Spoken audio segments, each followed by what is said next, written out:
Hello dear friends, welcome to Sobit Agrawal classes. हमारा एक topic चल रहा है नरेशन और काफ़ी इंपॉर्टेंट टॉपिक है सभी एग्जाम के पॉइंट ऑफ व्यू से, चाहे वो एसएससी, सीजीएल, जीटी, पीजीटी, कोई भी स्टेट लेवल के एग्जाम हो, सेंट्रल लेवल के एग्जाम हो, सभी में आपकी हेल्प करेगा। इससे पहले की एक वीडियो मैं ऑलरेडी अपलोड कर चुका हूँ, पार्ट फर्स्ट, और ये पार्ट सेकंड है और लास्ट पार्ट है। इसमें आज हम पढ़ेंगे कौन कौन से इम्परेटिव, एक्सक्लेमेटरी और ऑप्टेटिव को किस तरीके से डायरेक्ट से इनडायरेक्ट बनाया जाता है, वो चीज़ आज हम यहाँ पर पढ़ेंगे। तो जिसने चैनल को सब्सक्राइब नहीं किया, चैनल को सब्सक्राइब जरूर कर लें, बेल आइकन जरूर प्रेस करें ताकि आने वाली वीडियो का नोटिफिकेशन आपको मिलता रहे। और टेलीग्राम चैनल को भी आप फॉलो कर सकते हैं, डिस्क्रिप्शन में आपको लिंक मिल जाएगा। सोबित अग्रवाल क्लासेस के नाम से ही आप सर्च भी कर सकते हैं। तो आज जो टॉपिक हम पढ़ेंगे, इससे पहले हम ये सब कुछ हम पढ़ चुके हैं, प्रोनाउन चेंजेस या कोई भी था वो हम पढ़ चुके हैं, इंट्रोगेटिव। आज हम जो पढ़ेंगे इम्पेरेटिव, ठीक है। यहाँ पर हम स्टार्ट करेंगे, हम एसपी बख्शी ग्रामर बुक को हम स्टडी कर रहे हैं। तो आज जो आपके सामने आप इस समय देख पा रहे हैं, imperative sentence. Reporting verb, a verb in reporting verb changes into command, order, beg, request, advice, forbid, suggest, propose, assure, ask, remind, want, agree, refuse, promise. ठीक है। अब देखिए क्या होता है, एक तो रिपोर्टिंग वर्ब होता है, रिपोर्टेड स्पीच होता है। रिपोर्टिंग वर्ब इसमें किस में चेंज हो जाती है, जहाँ पर हमने असर्टिव वाक्य में सेड टू को टोल्ड में चेंज किया था, सेज को टेल्स में चेंज किया था, इसी तरीके से हम यहाँ पर रिपोर्टिंग वर्ब को किस में चेंज करते हैं, इन सभी में।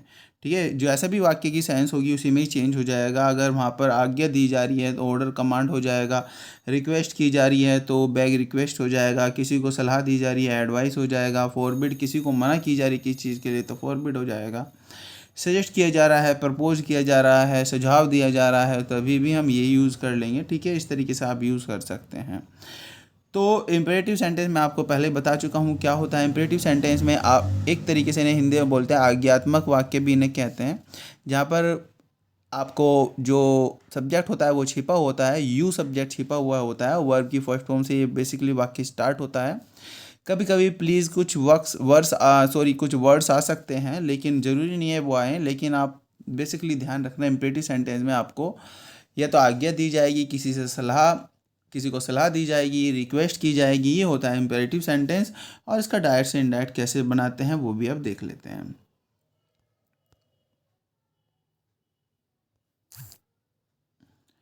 देखिए, डायरेक्ट से इनडायरेक्ट जब इसे आप बनाएंगे, जैसे यहाँ पर इन वाक्यों को आप देख सकते हैं। पहला वाक्य, सी सेड, उसने कहा मोहन, तो किसे कहा, उसने मोहन को कहा, please bring me that book, कृपया करके ये बुक मुझे दो। तो यहाँ पर ऑब्जेक्ट क्या है, मोहन है। ठीक है। भले ही इसमें इस पार्ट में पहुँच गया हो, लेकिन कहा किसको जा रहा है, मोहन को। तो यहाँ पर हो जाएगा सी रिक्वेस्टेड मोहन।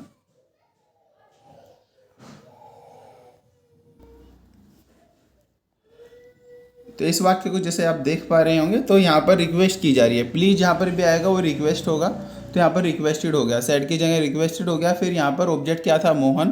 तो इसके बाद जो आप वाक्य बनाएंगे वो उसके बाद आप यूज़ करेंगे टू। ठीक है। उसके बाद आप टू यूज़ करेंगे इन्वर्टेड कोमा की जगह, और फिर इसके बाद आप ठीक ऐसे कैसे ही आगे का पार्ट लिख देंगे। ठीक है। जो भी वर्ब होगी सीधा आप वर्ब लिखेंगे, कुछ आपको छेड़ना नहीं है, सिर्फ आप वर्ब लिखेंगे। तो यहाँ पर क्या किया आपने, तो टू के बाद सिर्फ यहाँ पर क्या आ गया, ब्रिंग। ठीक है। टू के बाद यहाँ पर आ गया है ब्रिंग। और मी को आपने चेंज किया किसके अकॉर्डिंग, मी है फर्स्ट पर्सन का प्रोनाउन, और इसे चेंज कर दिया हमने सी के अकॉर्डिंग, है ना।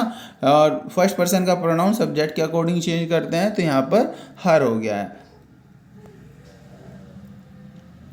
अब सेकंड देखते हैं। सेकंड वाक्य, take umbrella with you when you go out. तो यहाँ पर एडवाइस दिया जा रहा है, जब भी तुम बाहर जाओ तो अम्ब्रेला लेकर जाओ। तो यहाँ पर एडवाइस दिया जा रहा है, तो जहाँ पर भी एडवाइस होगा तो वहाँ पर एडवाइस, हम सेट टू की जगह आपने एडवाइस लिख दिया, फिर यहाँ पर मी हो जाएगा। फिर इसके बाद हमेशा इन्वर्टेड कोमा की जगह टू लिखते हैं। टू के बाद हमेशा वर्ब की फर्स्ट फॉर्म का प्रयोग करते हैं, क्योंकि वो इन्फिनिटिव हो जाता है। तो टू के बाद आप हमेशा वर्ब की फर्स्ट फॉर्म का प्रयोग करेंगे, तो टेक। अब ये ऐसा का ऐसा ही वाक्य लिखा जाएगा, आगे सिर्फ प्रोनाउन चेंज होगा, कोई परिवर्तन और नहीं होगा। यू को आप चेंज कर देंगे मी के अकॉर्डिंग, तो यहाँ पर मी होगा। यू ऑब्जेक्ट फॉर्म है तो मी ऑब्जेक्टिव फॉर्म यहाँ पर था, ऐसे कैसे लिख दिया। फिर यहाँ पर यू है, यहाँ पर वैन के बाद यू आया हुआ है, तो ये सब्जेक्ट है आई, इसे चेंज कर दिया। ठीक है। मी का सब्जेक्ट फॉर्म होता है आई, और गो की हमने सेकंड फॉर्म यूज़ की, तो क्योंकि ये प्रेजेंट इंडेफिनिट में है तो गो का हो गया वेंट। तो यहाँ पर जैसे कि आप देख रहे हैं नोट वाले वाक्य जो होता है ना, नोट वाले में हम फॉरवर्ड लगा देते हैं। सेड टू की जगह आप फॉरवर्ड लगाएंगे, माय फ्रेंड टू, ये ऐसे कैसे ही वाक्य यहाँ पर उतार लेंगे। अगर आप फॉरवर्ड नहीं लगाते तो आपको यहाँ पर आप नोट टू भी यूज़ कर सकते हैं, ठीक है। यहाँ पर फॉरवर्ड नहीं है तो नोट टू का प्रयोग कर लेंगे। टू नोट नहीं होता, नोट टू का आप प्रयोग कर सकते हैं सेंस को देखकर। अब यहाँ पर कैप्टन सोल्जर्स को हमेशा या तो ऑर्डर देगा या कमांड करेगा, तो यहाँ पर कमांड यूज़ किया हुआ है सोल्जर्स के लिए, है ना। और टू, फिर यहाँ पर टू लगा दिया, यहाँ पर टू के बाद फिर हम यहाँ से आगे का पार्ट ऐसे कैसे ही उतार दिया। सिर्फ प्रोनाउन और टेंस में परिवर्तन होगा और किसी चीज़ में परिवर्तन नहीं होगा। इसी तरीके से नेक्स्ट वाक्य है lady said thanks I shall never forget this kindness Arnav. Arnav को कही गई बात है तो थैंक किया जा रहा है, तो लेडी थैंक्ड अर्णव, अर्णव को थैंक किया। जहाँ पर थैंक्स आए तो आप ये मान के चलिए आपको थैंक्ड ही यूज करना है। जिसे भी थैंक किया जा रहा है तो यहाँ पर थैंक्ड लगा दिया। एंड अश्योर किया जा रहा है, विश्वास दिलाया जा रहा है, I shall never forget this kindness, मैं इस नम्रता को कभी नहीं भूलूंगी। तो यहाँ पर विश्वास दिलाया जा रहा है, तो यहाँ पर अश्योर्ड को भी यूज कर दिया। Assured him that she would never forget, तो यहाँ पर दिस आप ऐसे ही लगाएंगे, यहाँ पर ये सी गलत है, दिस काइंडनेस हो जाएगा, ठीक है। तो इस तरीके से वाक्य होगा। जो कॉन्ग्रेचुलेशन वाला वाक्य होता है ना, कॉन्ग्रेचुलेशन वाला वाक्य हमेशा यहाँ पर आप जो यूज़ करेंगे, कॉन्ग्रेचुलेटेड करेंगे हर सन, और यहाँ पर आप यूज़ करेंगे telling him that he had won. मैं इसे अलग तरीके का आपको बता देता हूँ, इस तरीके से भी आप इस वाक्य को बना सकते हैं। रीचा कॉन्ग्रेचुलेटेड हर सन, ठीक है, माई सन को कर दिया यहाँ पर हर सन, ऑब्जेक्ट हर सन है, तो यहाँ पर आप यूज़ कर सकते हैं यू हैव वॉन को एज आप एज को यूज़ कर सकते हैं जोड़ने के लिए। एज तो यू को चेंज करेंगे हम, अपने बेटे को किया हुआ as he had won, have की जगह हैड वॉन, ऐसे भी से बना सकते हैं, जैसे भी आपको इजी लगे आप ऐसे बना लेना। इन्वर्टेड कोमा जहाँ पर देखिए टू को बता दिया, नोट टू यूज़ होगा, ठीक है। इसे देख लेते हैं। She said to the postman either go or wait, तो यहाँ पर या तो यहाँ ठहरो या फिर जाओ, या तो ये ऑर्डर भी कह सकते हैं आप, या कहने को भी कह सकते हैं। तो सी आस्क्ड द पोस्टमैन आइदर, तो यहाँ पर ध्यान रखना आइदर के बाद टू यूज होगा, टू गो और वेट, ये ऐसे कैसे लिखा, ठीक है। तो इसमें कोई ज़्यादा परिवर्तन नहीं हुआ, ना ही कोई डिफिकल्ट था इसमें। तो जहाँ पर प्लीज़ आता है, रिक्वेस्टेड यूज होता है, रिक्वेस्टेड द सोल्जर्स हो गया। तो यहाँ पर आपने टू कम समटाइम, तो यहाँ पर प्लीज़ को हटा देंगे, तो यहाँ पर टू के बाद सिर्फ वर्ब का प्रयोग करेंगे, हमने कम को यूज कर लिया।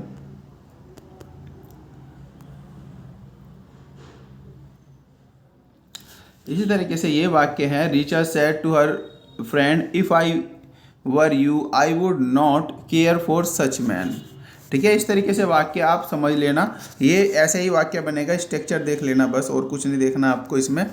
अगर इस तरीके से वाक्य आए, देखिए यदि मैं तुम्हारी जगह होती, है ना, आई would not care for such man, इस तरीके के आदमी की मैं कोई भी केयर नहीं करती, नहीं परवाह करती। तो इस तरीके से वाक्य अगर आए, कोई ऐसा कहे सामने वाला कि मैं इस तरह की चीज़ को कोई परवाह नहीं करता, मेरे पे इसका कोई प्रभाव नहीं पड़ता, तो आप इस तरीके से वाक्य बनाएंगे। Richa advise her friend not to care, कि केयर करने की आवश्यकता नहीं है, नहीं केयर करो फॉर सच ए मैन, इस तरीके से वाक्य बनाएगा ये, ठीक है। नॉट टू केयर का यूज़ होगा, यहाँ पर इम्परेटिव का नॉर्मल रूल यूज़ किया, तो नॉट टू यहाँ पर यूज़ किया, ठीक है। और केयर फॉर सच मैन, तो यहाँ से ऐसा कैसे ही वाक्य यहाँ पर हम जो ये पार्ट था ये उतार लिया है। इस तरह के वाक्य बिल्कुल ऐसे ही बनेगा, कोई ज़्यादा डिफरेंस इसमें आप नहीं करेंगे। मैनेजर ऑर्डर्ड द क्लर्क, यहाँ पर ऑर्डर पहले ही आ गया है, run to the next office bring some stationery, तो ऑर्डर्ड द क्लर्क टू के बाद वाक्य को ऐसे कैसे उतारेंगे, यहाँ से to run to next office and bring some stationery, ये ऐसा कैसे रहेगा, वाक्य बिल्कुल ऐसा ही उतरता है, ठीक। बाकी वाला सिर्फ हम प्रोनाउन और टेंस में परिवर्तन करते हैं। She said to stranger you must leave my room at once, order दिया जा रहा है, जब भी ऑर्डर दिया जाए तो आप वाक्य को बना सकते हैं इम्परेटिव वाले रूल से ही। तो she ordered stranger to leave her room, ठीक है। तो यहाँ पर टू लगा दिया हमने लीव से पहले, टू लीव, और माई को चेंज कर दिया है हमने अकॉर्डिंग सी के, सी हर रूम एट वंस। तो जो 6 वाला, ये सब आप सिर्फ रूल क्या मतलब, आपने जो आपसे हमने वाक्य है सिर्फ इन्हें थोड़ा अपना माइंड में सेट कर लेना। वाक्य में कुछ नहीं होगा, चेंजेस आ जाएंगे, सिर्फ नाम और प्रोनाउन में चेंजेस आ जाएंगे, टेंस में चेंजेस आएंगे, लेकिन स्ट्रक्चर यही रहेगा वाक्य का। Teacher said to Suhani, will you stop talking now. तो यहाँ पर कह रही है कि क्या तुम बात करना बंद करोगे, मतलब कि सामने वाले को ऑर्डर दिया जा रहा है कि तुम बात करना बंद कर दो। Teacher ordered Suhani to stop talking now को चेंज कर दिया देन में। अब मैंने बताया था आपको वुड या कुड से अगर वाक्य आए तो रिक्वेस्ट होता है, ठीक है, इसमें रिक्वेस्ट होता है, इसे अगर शुरुआत हो और रिक्वेस्ट का भाव हो तो रिक्वेस्ट है। तो इस तरीके के वाक्यों को आप ऐसे बनाएंगे, I requested her to help me, ठीक है, इसे इंपरेटिव में नहीं बनाएंगे। इसका मतलब क्या है, कुड यू प्लीज मी, क्या कृपया क्या तुम मेरी मदद करोगे। यहाँ पर सामने वाले से क्या किया जा रहा है, प्रार्थना की जा रही है। तो I requested her to help me. अब मी को तो चेंज क्यों नहीं किया, क्योंकि यहाँ पर आई है। और tense, pronoun, adverb, time, place सिर्फ वही सीक्वेंस रहेगा, उसी तरीके से चेंज होगा और कोई भी परिवर्तन नहीं होगा। अब आप यहाँ पर देख लेते हैं लेट और लेटेस्ट वाले वाक्यों को भी थोड़ा देख लेते हैं। लेट एक तो होता है, देखिए लेट, एक होता है लेटस, ठीक है। लेट होता है अगर कहें कि उसे खेलने दो, लेट हिम प्ले। लेटस का होता है जब सामने वाला कोई सुझाव रखे, आओ खेलें, आओ दुकान पर चलें, आओ मार्केट में चलें, आओ मूवी देखने चलें, जब सामने वाला सुझाव रखे तो लेटस का प्रयोग करते हैं। तो दोनों को ही देख लेते हैं किस किस तरीके से वाक्य इनके बनते हैं। He said let us go to the movie. तो यहाँ पर सजेशन दिया हुआ है, देखिए जहाँ पर भी लेटेस्ट वाला वाक्य होगा आप या तो सजेस्टेड यूज करेंगे या प्रपोज्ड यूज करेंगे, ठीक है। यहाँ पर प्रपोज्ड आपने यूज किया दैट दे शुड, ठीक है। आप ये वर्ड याद रखना दैट दे शुड। अगर दोनों यहाँ पर भी थर्ड पर्सन का प्रोनाउन है और यहाँ पर अगर स्टार्टिंग यहाँ पर थर्ड पर्सन है और यहाँ पर दिया नहीं है कुछ भी, तो उसे भी हम थर्ड पर्सन ही मानते हैं। तो दोनों ही जगह अगर थर्ड पर्सन है तो आप हमेशा यूज़ करेंगे दैट दे शुड। माइंड में अपने आप मोस्टली याद रखना दैट दे शुड, ठीक है। सेकंड आप यूज कर सकते हैं दैट वी शुड। तो जैसे कि आप यहाँ पर देख पा रहे हैं इस वाले वाक्य में मैं और दीपा, ठीक है, मैं और दीपा, मतलब कि इसका अर्थ क्या हुआ, हम, ठीक है। यहाँ पर इसका अर्थ हो जाएगा हम। तो यहाँ पर जहाँ पर थर्ड पर्सन होंगे ना दोनों, तो आप यूज करेंगे दे। तो प्रपोज्ड हो गया यहाँ पर, ठीक है। इन्वर्टेड कोमा की जगह इस तरीके के वाक्य को दे से यूज करते हैं, दैट यूज करते हैं, और फिर इसके बाद दे शुड यूज करते हैं, ठीक है। दे शुड और आगे का वाक्य ऐसा कैसे ही उतार लेते हैं। लेटेस्ट की जगह हम लिखते हैं दे शुड और इन्वर्टेड कोमा की जगह दैट यूज करते हैं लेटेस्ट वाले वाक्य में। इस तरह suggested to Deepa, I suggested to Deepa that we should. तो यहाँ पर वी शुड यूज करेंगे हम दैट वी शुड और फिर आगे का वाक्य ऐसा कैसे ही उतार देंगे। और अगर सामने वाला प्रपोजल को एक्सेप्ट ना करे तो किस तरीके से वाक्य बनाएंगे। तो यहाँ पर आप देखेंगे रीना ने मुझे प्रपोजल दिया let us celebrate Christmas day, Christmas को सेलिब्रेट करते हैं। तो Reena proposed me that we should, ठीक है, हमें करना चाहिए क्रिसमस को सेलिब्रेट। लेकिन देखिए अब क्या हुआ, नो लेट अस नॉट। तो मैंने क्या किया, मैंने उसके सुझाव को नकार दिया। तो ऐसे भी लिख सकते हैं I did not agree to her proposal, या फिर ऐसे भी लिख सकते हैं आप आई वॉज अगेंस्ट इट, ठीक है, आई वॉज अगेंस्ट इट, मैं उसके विरुद्ध था, ऐसे भी आप इसे लिख सकते हैं। अब सिंपल सा लेट वाला वाक्य आता है जिसमें लेट का प्रयोग, लेटस का प्रयोग नहीं है, ठीक है। तो लेट मी गो होम, मुझे घर जाने दो, इसका मतलब दो है ना। तो यहाँ पर क्या होता है, सामने वाले को आप दो तरह से वाक्य बना सकते हैं। रिक्वेस्टेड की जाती है इसमें, तो रवि सेड टू को हमने रिक्वेस्टेड में चेंज किया, मैनेजर हो गया। तो यहाँ पर to let him go home, me को चेंज कर दिया हमने हिम के अकॉर्डिंग, रवि के अकॉर्डिंग, तो हिम हो गया।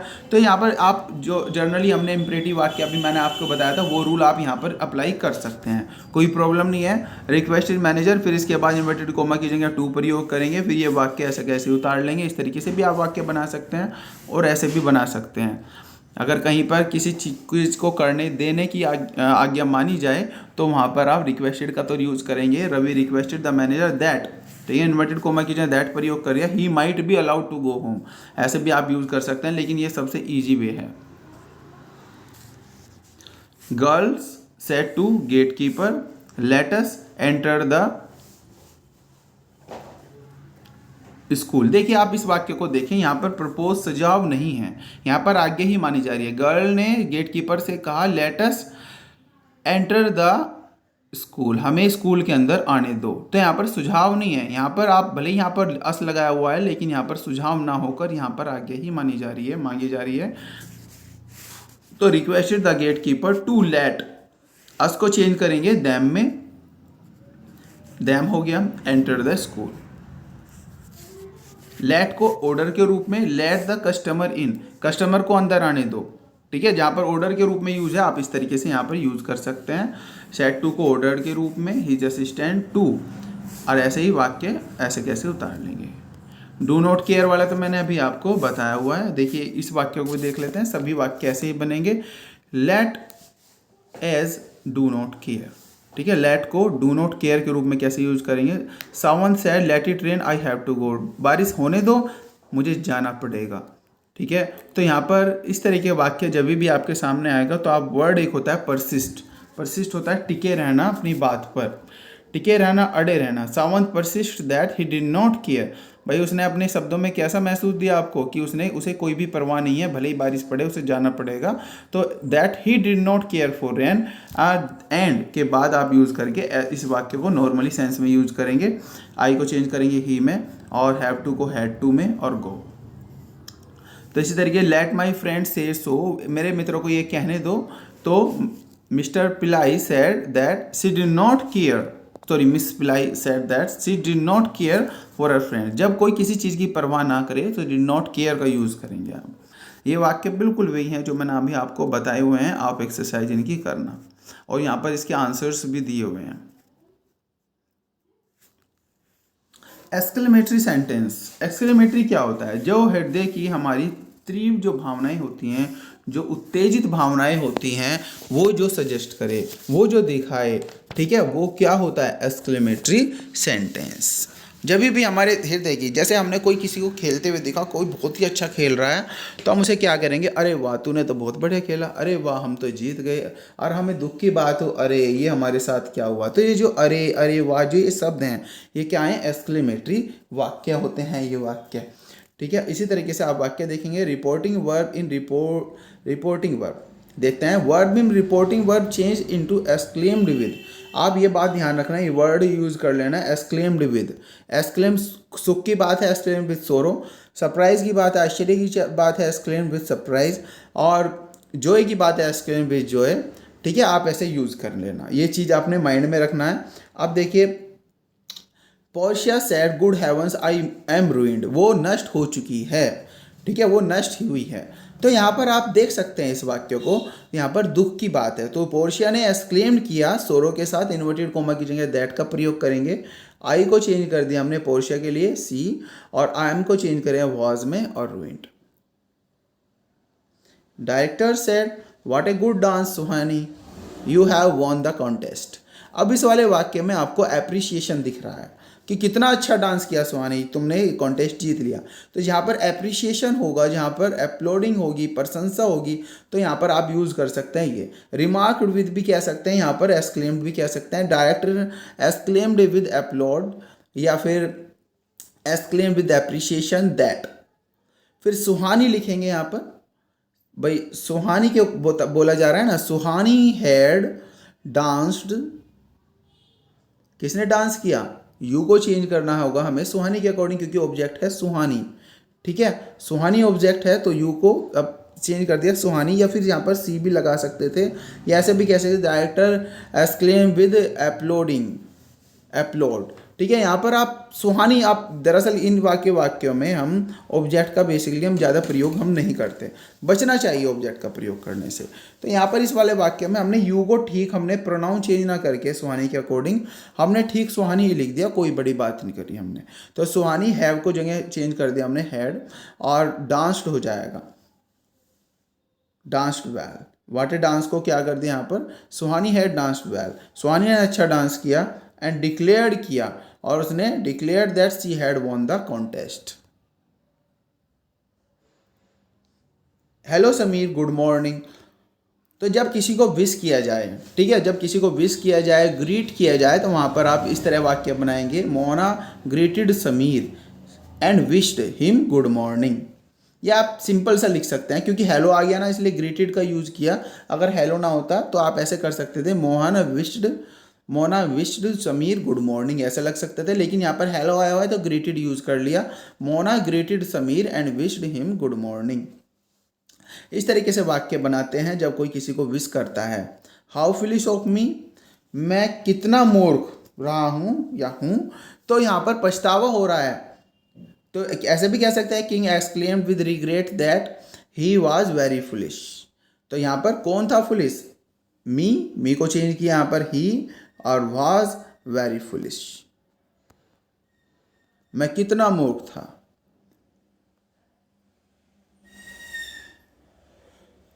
Inverted comma that is use in place of inverted comma की जगह हम दैट का प्रयोग करेंगे। Tarun said how clever I am, और यहाँ से क्लियर हो जाएगी condition. Tarun exclaim that he was very clever. देखिए आप वेरी का प्रयोग करेंगे, ठीक है, और प्रोनाउन तो चेंज करेंगे ही। वेरी का प्रयोग करेंगे आप, अगर एडजेक्टिव है तो आप वेरी का प्रयोग करेंगे। अगर नाउन आया हुआ है यहाँ पर, देखिए ये एडजेक्टिव है क्लेवर। अगर ये क्लेवर एडजेक्टिव यहाँ पर ना होता, सीधा नाउन होता, तो ग्रेट का यूज़ कर सकते थे आप, लेकिन आप वेरी का प्रयोग करेंगे। He was very clever. How clever I am, मैं कितना क्लेवर हूँ, मैं बहुत क्लेवर हूँ। What a pity you have not succeeded, exclaimed with sorrow भी कह सकते हैं यहाँ पर, ठीक है। व्हाट ए पिटी को एक्सक्लेम्ड विद सोरो दैट इट वाज अ पिटी, ठीक है। इट वाज अ पिटी ऐसे भी कर रहे हैं, it was a pity that. अब ये वाक्य को हमें प्रॉपरली बनाना पड़ेगा। यू हैव नॉट सक्सीडेड की कोई चेंज कर देंगे, he had not succeeded. So help me heaven, he cried, I shall never cheat anymore. He called upon heaven to witness his resolve that he would never cheat anyone.